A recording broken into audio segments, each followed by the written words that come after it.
BJP MP Manoj Tiwari has issued a statement on the Delhi LG VK Saxena giving a sanction to the ED to prosecute Arvind Kejriwal in the excise policy matter. He said it's not shocking at all. ये तो पहले से दिल्ली के लोग अपेक्षा कर रहे थे और इसमें बहुत आश्चर्य की बात नहीं है। ये निर्णय आना ही था क्योंकि सरकार को ईडी जब कोई चार्जशीट दायर करती है तो आगे चलाने के लिए परमिशन लेती है। वो परमिशन सरकार ने दिया है और अरविंद केजरीवाल को तो सुप्रीम कोर्ट सजा भी दे चुकी है। एक प्रकार से अरविंद केजरीवाल आज मुख्यमंत्री पद पे नहीं है। क्यों नहीं है? ऐसा तो नहीं कि उनके विधायक कम हो गए, लेकिन सुप्रीम कोर्ट ने कह दिया कि अरविंद केजरीवाल आप सीएम की फाइल नहीं मंगा सकते, साइन नहीं कर सकते, सीएम ऑफिस नहीं जा सकते। तो पहले से जो ऑब्जर्वेशन है माननीय सुप्रीम कोर्ट का, वो कहता है कि आप दोषी हो। अब उसी को ईडी ने केस चलाने के लिए बात करी है, उसको परमिशन मिला है। और आप देखिए, मैं कई मुद्दों पे ना मेरे बस आंख से आंसू नहीं निकलते हैं। जिस प्रकार से दिल्ली के लोगों को तकलीफ पहुंचाई है, 21,000 लोगों को अस्पताल में मरने को मजबूर होना पड़ा अरविंद केजरीवाल के गंदे पानी के कारण। अरविंद केजरीवाल को अपने किए की सजा, शराब घोटाला जो किया उसकी सजा जरूर मिलेगी, ऐसा मेरा विश्वास। तो ये क्या चल रहा था, क्या ड्रामेबाजी चल रही थी? और आज भी हमारी जानकारी है, आज भी कोई प्रोसिक्यूशन सैंक्शन नहीं दी गई है अब तक। सिर्फ और सिर्फ झूठ और राजनीतिक कारणों से ये सारे के सारा षड्यंत्र चलाया जा रहा है और ये बहुत शर्म की बात है।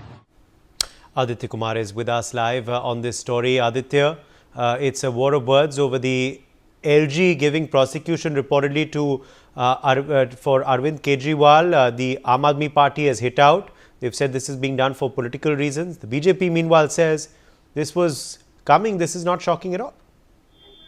जी उधर मैं आपको बताऊं कि जिस तरीके से पूरा मामला रहा है और शुरुआत से ही आम आदमी पार्टी बैकफुट पे और रही, या बीजेपी जिस तरीके से आरोप प्रत्यारोप का दौर शुरू करता रहा है, उसके बाद जिस तरीके से आज 5 दिसंबर को उन्होंने एलजी से आदेश मांगा था कि ईडी को जांच की आगे की जो कार्यवाही है उसके लिए जो ये आदेश है वो दिए जाए, जिसके बाद शनिवार को आज ये आदेश दिया गया है।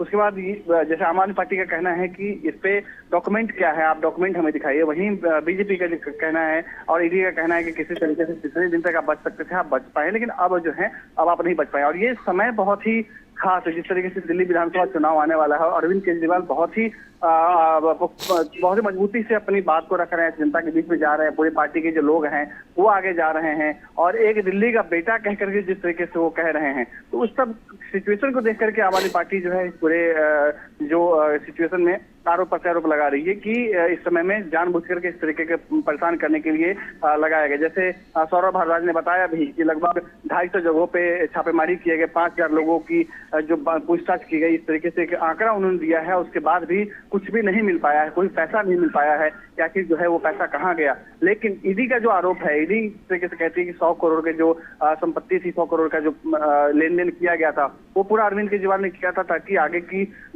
फायदा पहुंचाया जा सके। तो ये पूरी जो स्थिति है वो अभी चल रही है। लेकिन अब जो है जिस तरीके से ईडी को ये आदेश दिया गया है, अब हो सकता है कि आने वाले समय में आम आदमी पार्टी समेत जो अरविंद केजरीवाल हैं और जो मनीष सिसोदिया हैं या जो भी इस पूरे शराब घोटाले में संलिप्तता जिनकी रही है, जिनके भी नाम आए हैं, उनके लिए मुश्किल भरा हो सकता है। जी बिल्कुल, बने रहिए आप हमारे संग। कुछ और इस वक्त